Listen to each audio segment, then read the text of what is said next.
Gannon. Minister, I do have to say in my opening address, I have a variety of different spokesperson roles with my party, from education, social protection, arts. This is the first occasion where I've actually seen the Minister being present for opening statements and then walking out of the room before the opposition, full opposition, have had a chance to engage. I think it debases parliamentary democracy. I think we have to be better than that and hold ourselves to a higher account. I want to begin by highlighting some of the slogans that we use to convince ourselves that we're on the right track. And some of them are appropriate. When we began in this pandemic, the slogan that we used was, "We are all in this together." And you know, some of the measures that we initiated early suggested that that was the case. We initiated a pandemic unemployment payment that was €350 a week. I mean, it's not an extraordinary amount, but it was enough to afford dignity to those that need it, ensure that they could live their lives without experiencing or facing the anxiety of poverty. The temporary wage subsidy scheme was highly appropriate and reflective of the lessons that we learned from the crash in 2008, and meant that workers could maintain a connection with their employment. It was a worthy time in terms of how we dealt with the pandemic, and then slowly, gradually, darker clouds are set to set in, and all of a sudden we're no longer all in this together, but we have new slogans now. And some of the new slogans that we use are the learning to live with the virus. That's the thing that we've been told now. We need to learn to live with the virus, and learn to live with the virus seems to be a way of acknowledging that somehow we've let go of it a little bit, so we need to live with it.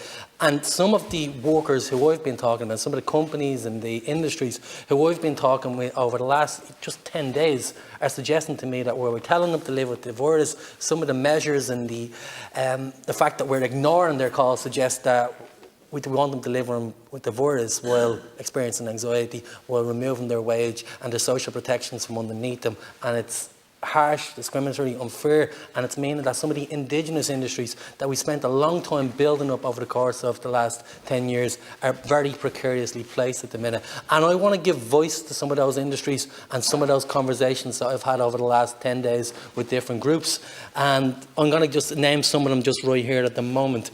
Two indigenous industries that I think are absolutely essential to our re-emergence from the COVID-19 pandemic. And I'm conscious of when I refer to them, I can't help step away from that saying that's on a wall just across the road there in Westmoreland Street, that there's a good time coming, be it ever so far away.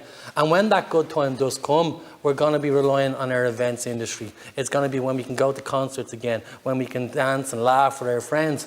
And when that happens, it won't just be the person on the stage who we're paying the ticket to see who will be the important factor in ensuring that it all comes together. It will be the thousands, literally thousands of events industry workers, 35,000, who make their way through being freelance technicians, who work in promotions, who do the stage design, ensuring that when a person gets on the stage to perform, that the sound is quality enough that we can all hear.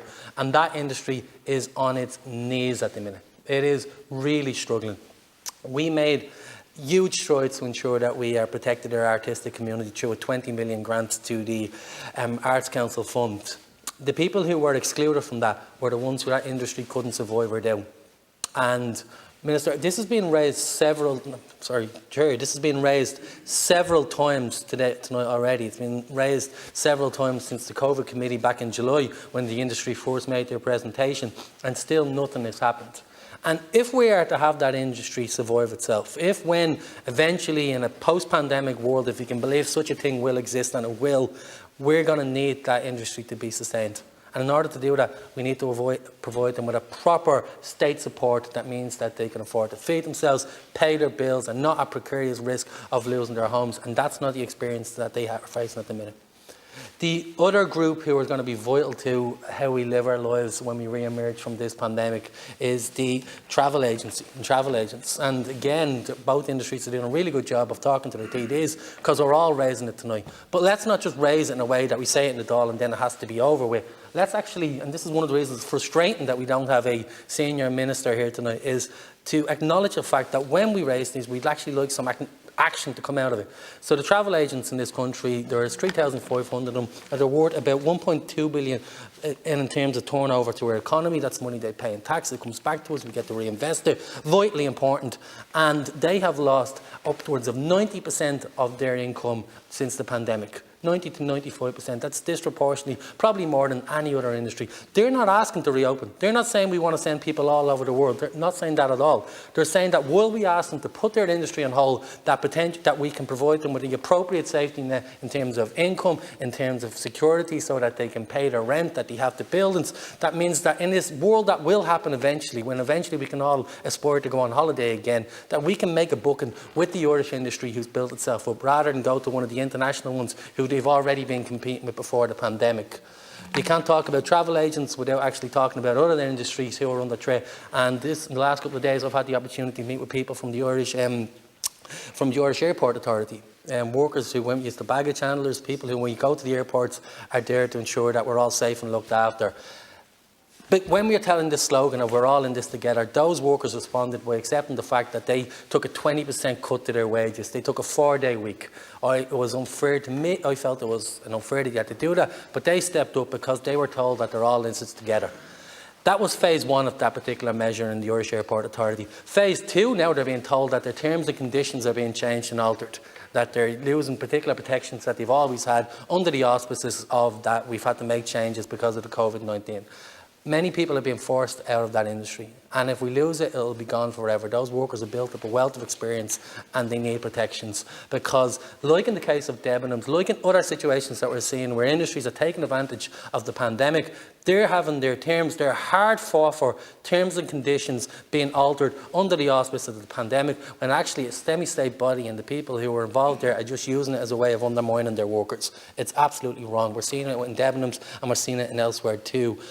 Living with the pandemic, in my own constituency of St Monica's nursing home, and I know just up the road on the south side too, there was St Mary's nursing home, where workers who have built up that care home, built up relationships with elderly people in their time and needs, have now been told that they've been made redundant. And they don't have any access to appropriate measures of redundancy. The Sisters of Charity, if you can believe the name, have just told them, washed their hands off them and said that they can't actually pay them.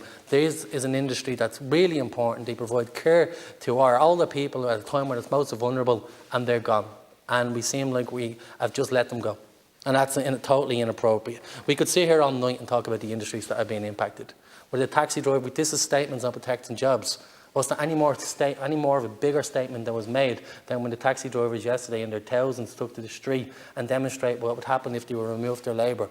And again, in terms of how we protect, it's income support. We have asked them to put their livelihoods on hold in many ways. Their percentage of their income has been drastically cut. They've lost the tech industries, they've lost the pubs, the wet pubs, in terms of how they ferry people around.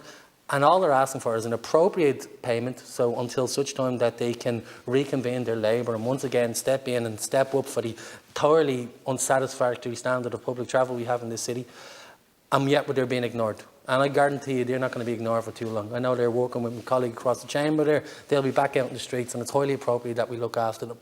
But when we think about protecting workers, when we think about what I think the Taoiseach referred to earlier as a job providing worth and a sense of well-being, we can't separate that from the societal provisions that we need to offer our workers. We were all elected in February, and if you think about the concerns that existed in February, where it was access to housing, access to childcare, inability to pay for health, and those same workers who went out there and voted for change back in February, they were the same workers, many of whom were being told that we are living in an Ireland of full unemployment, and isn't that great?